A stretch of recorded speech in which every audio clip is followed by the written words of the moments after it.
en estas últimas semanas, ya prácticamente meses, nos trae nuevos desafíos. ¿Qué va a pasar con los suministros de productos esenciales para la vida, como lo es el agua? Nos ha traído también algunas dificultades y la necesidad de tomar medidas excepcionales para abordar algunas que se han anunciado en los últimos días. Estamos junto a Jessica López, ella es presidenta ejecutiva de la Asociación Nacional de Empresas de Servicios Sanitarios, ANDES. ¿Cómo está? Bienvenida a MolTV. Hola, muchas gracias, Bárbara. Bueno, se ha hecho necesario tomar medidas excepcionales para estos momentos tan complejos y justamente ustedes hace unos días anunciaron un completo paquete para poder abordar y ayudar a la gente en situación más vulnerable. ¿De qué se tratan esos anuncios? Se trata de varias cosas que son bien importantes. Una es el compromiso de la industria sanitaria de que ninguno de los hogares que son clientes de cualquiera de las empresas que están a lo largo de todo Chile va a tener problemas de abastecimiento de agua, porque de verdad uno de los elementos esenciales para frenar la pandemia es el tema de la limpieza, el lavado frecuente de manos, de superficie, qué sé yo, y ahí el agua es vital. En ese sentido, entonces, la primera medida que se adoptó fue suspender los cortes. Y esto es algo que está ahí anunciado. Entonces, reitero el compromiso de la industria sanitaria de que todos sus clientes tengan el agua necesaria para tomar las medidas de salud pública que están instruidas por la autoridad. En segundo lugar, el tema que impacta más en lo económico, ¿cierto? Estamos viendo un impacto económico que es muy grande y que se traduce en definitiva, que una parte importante de la población va a tener una caída en sus ingresos. En algunos casos va a ser total, en otros casos va a ser parcial. Entonces, lo que corresponde y que es lo que ha estado usando el gobierno y también nosotros, como industrias no solo sanitarias, sino que de servicios básicos en general, es suspender el cobro de las cuentas de agua potable, en este caso, para aquellas familias que están en la categoría de vulnerabilidad, como lo define el Registro Social de Hogares del Ministerio de Desarrollo Social. Entendemos que este es un periodo donde la gente va a estar más apretada de plata y por lo tanto lo que necesitamos es alivianar las cargas. Una de esas cargas son los servicios básicos, entonces decimos que no se pague las cuentas del agua durante este periodo a la gente que tenga problemas. Para que vayamos entendiendo bien, en la primera parte, respecto a la gente que esté morosa, eso va a generar en el fondo que no se les va a costar el suministro, independiente de cuántos meses o cuánto tiempo lleven morosidad. Bueno, entendemos que la morosidad en ocasiones se produce por problemas de pérdidas de empleo, de reducción de ingresos, qué sé yo, y las empresas tienen un abanico muy grande de acuerdos y convenios para que la gente pueda acogerse de manera de que puedan pagar su cuenta de agua en la forma en que su capacidad financiera así lo indique. Pero el compromiso es no corte de agua. Ya, eso estaba pensando en que en algunos lugares más que en otros venimos arrastrando también una crisis desde el estallido social en octubre, entonces probablemente la gente pudo perder su empleo hace varios meses, no solo ahora. Claro, claro, claro. Todos esos temas se resuelven por la vía de contactarse con su empresa sanitaria y representar en la dificultad y van a encontrar un convenio, ya sea de este que es como el que se anunció por el gobierno hace un par de semanas o un convenio estándar, digamos, dependiendo de la situación que cada persona esté viviendo, que cada familia esté viviendo. Ya, pensando en el beneficio que se ha establecido para la gente que pertenezca al 40% más vulnerable, ¿esto procede en forma automática o ellos tienen que hacer algo? Ellos tienen que comunicarse con su empresa sanitaria. Para eso las empresas están, algunas ya lo tienen resuelto, pero otras lo están habilitando todavía, sistemas de call center o de registro de las solicitudes por la vía de web o redes sociales. Pero es importante que la gente se contacte con su empresa sanitaria. Ya, pero ¿han tomado todas las medidas para que esto pueda ser en forma por internet o de lejos y no presencial? No presencial, de ningún caso presencial. Pero es bien importante lo siguiente. Aquí estamos hablando de muchos millones de personas. ¿eh? El 40% de los hogares vulnerables son 3 millones de personas. Supongamos que quedan beneficiados con esta medida 1,5 millones de personas. Supongamos que hay gente que puede pagar su cuenta y va a seguir pagándola.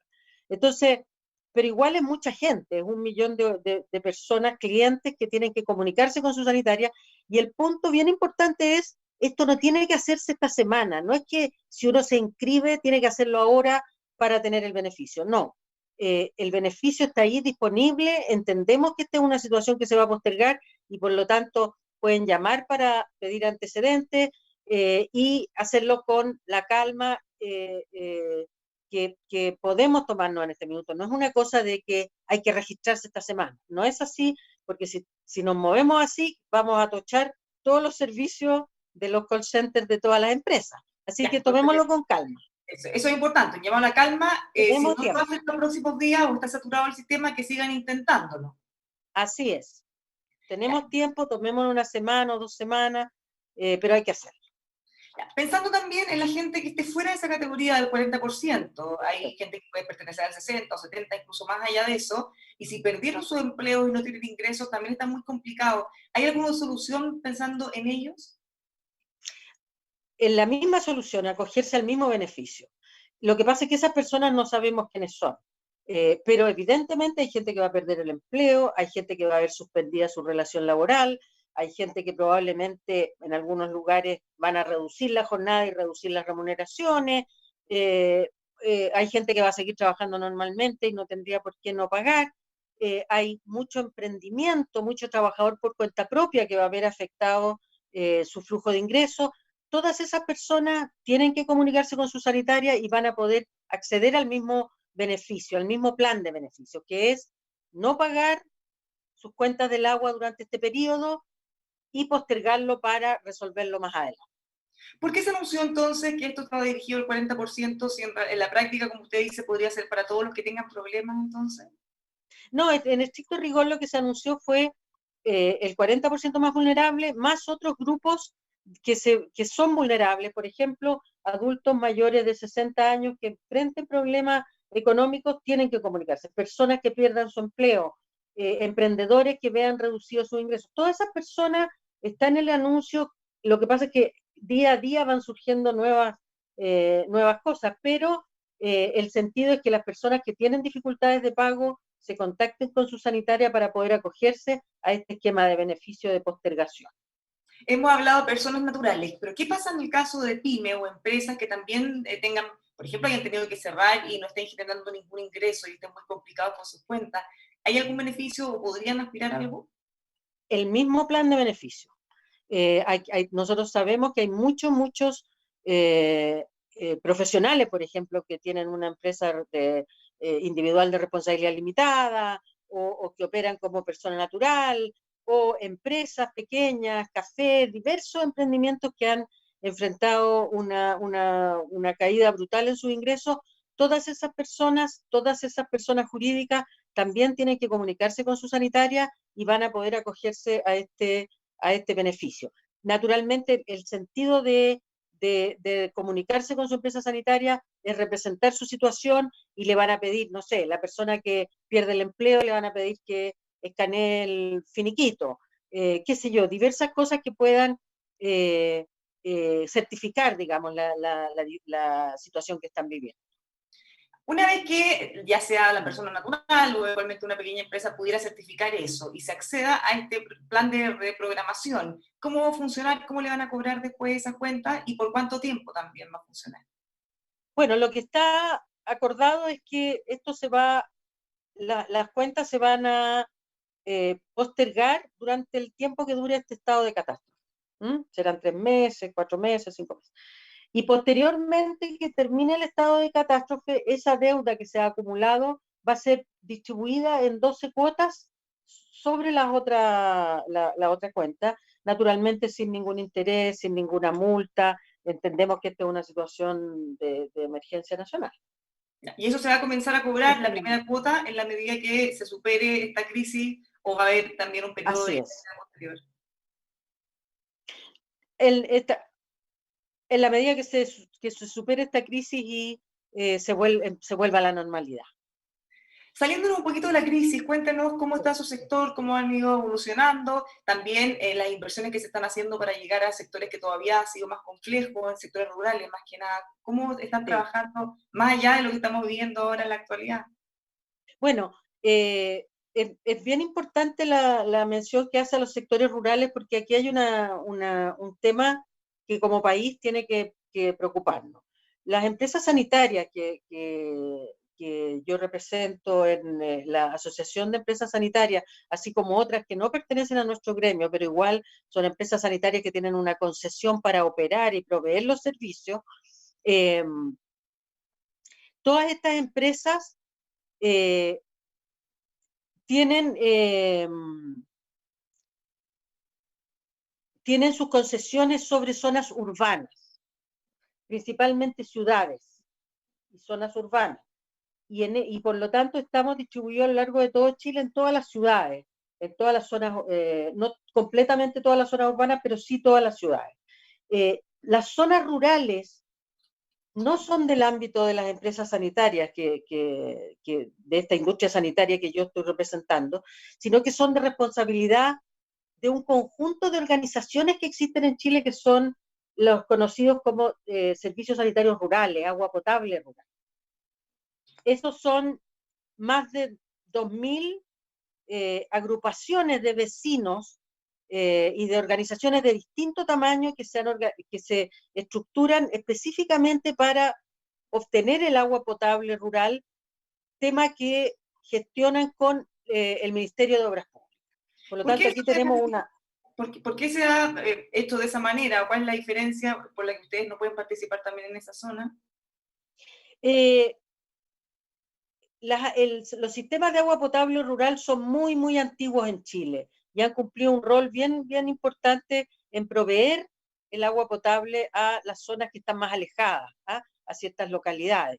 Y en ese sentido conforman un conjunto de organizaciones sociales y productivas que son bien importantes, más de 2.000, como te menciono.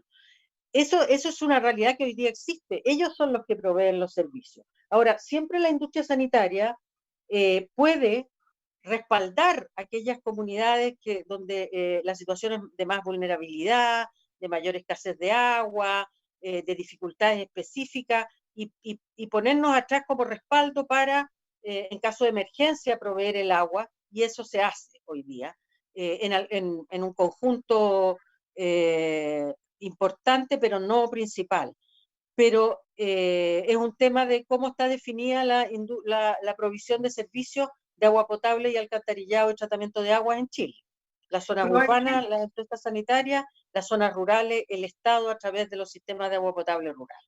Probablemente eso no tenía mayores complejidades en la medida que disponíamos del recurso agua, cosa que con la sequía y el cambio climático cada día más complejo. ¿Usted cree que quizá ameritaría dar una mirada a cómo funciona el sistema, ya no solo pensando en lo que dependa de ustedes, sino que en la planificación para poder asegurar que todos puedan disponer del recurso?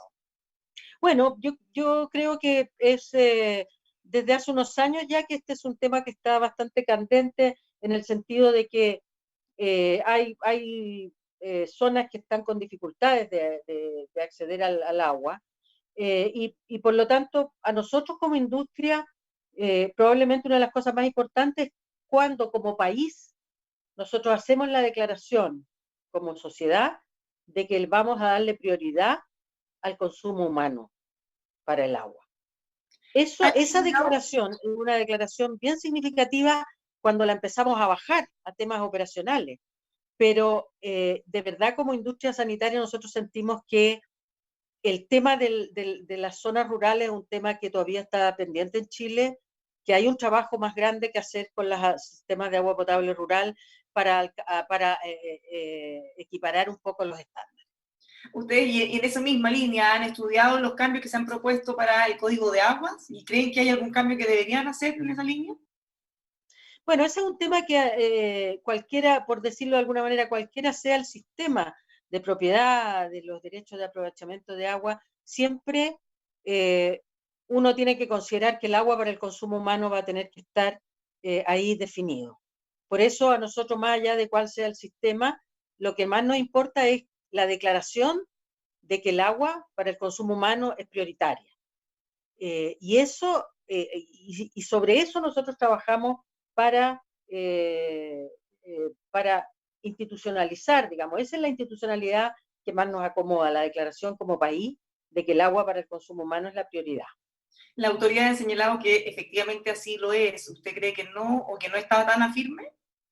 Yo creo que tenemos varias cosas que fortalecer en nuestra institucionalidad y en la forma en cómo trabajamos.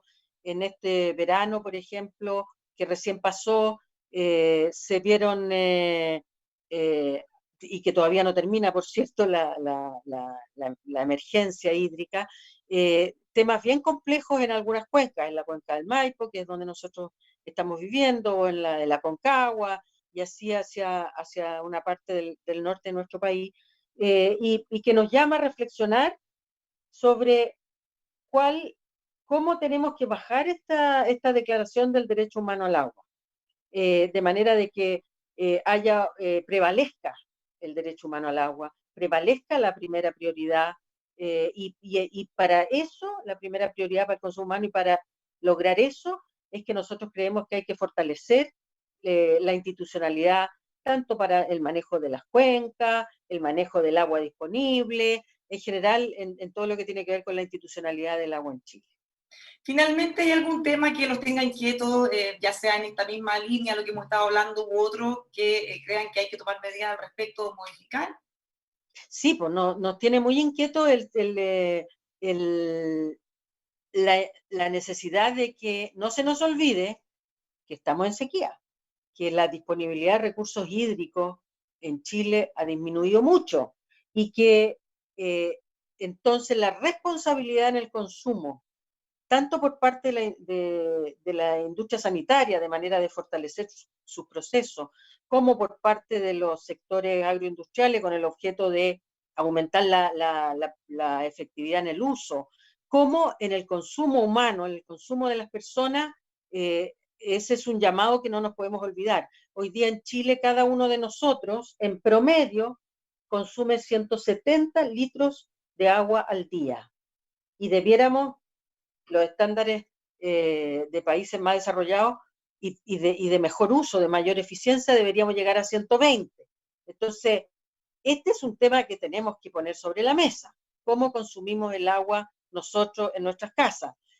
El minuto de agua de la llave corriendo son 12 litros. Entonces, de ahí tú puedes sacar todas las cuentas de cuánto significa la ducha, de cuánto significa lavar la loza sin hacer una lavaza, sino que con el agua corriente, de cuánto significa lavar el auto, de cuánto significa regar, de cuánto significa el lavado de manos que tenemos que hacer por 20 segundos, 30 segundos, pero que no tiene por qué estar la llave corriendo. Entonces, no nos olvidemos que estamos en sequía, y por lo tanto es un llamado a mantener la responsabilidad en el consumo del agua en los hogares.